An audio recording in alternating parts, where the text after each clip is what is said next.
সকাল সকাল ঘুম থেকে উঠে পড়েছিলাম। উঠে পড়ার পর দেখি আকাশের মুড অফ হয়ে রয়েছে। ঠিক আমার মতো। আমারও কদিন মুডটা অফ হয়ে থাকবে। কারণ মা বাড়িতে নেই।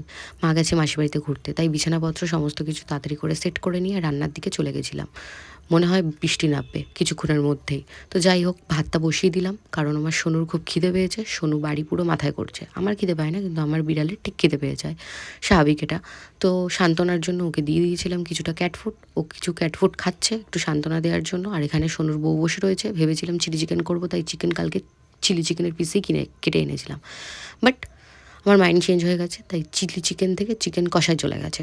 তো এখানে মশলাপাতি, পেঁয়াজ, রসুন সমস্ত কিছু কমপ্লিট কাটা। পেঁয়াজ রসুন কাটিনি, কারণ পেঁয়াজটা কেটেছি, রসুন আর ইয়ের জন্য, আদার জন্য আমি পেস্ট কিনে এনেছি শর্টকাট।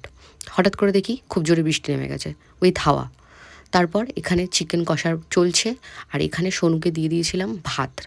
ভাত আর মাছ। সোনুর বউও খাচ্ছে। আর সোনুর বেবি, ওর খাওয়া হয়ে গেছে, তাই ও এরকম লাফাঝাপি করছে। আর তাড়াতাড়ি করে গ্যাসটা মুছে নিলাম। মুছে নেওয়ার পর সোনুকে নিয়ে একটু আয়নার সামনে গিয়ে একটুখানি পোজ দেওয়ার চেষ্টা করছিলাম। সোনু প্লিজ বল হাই।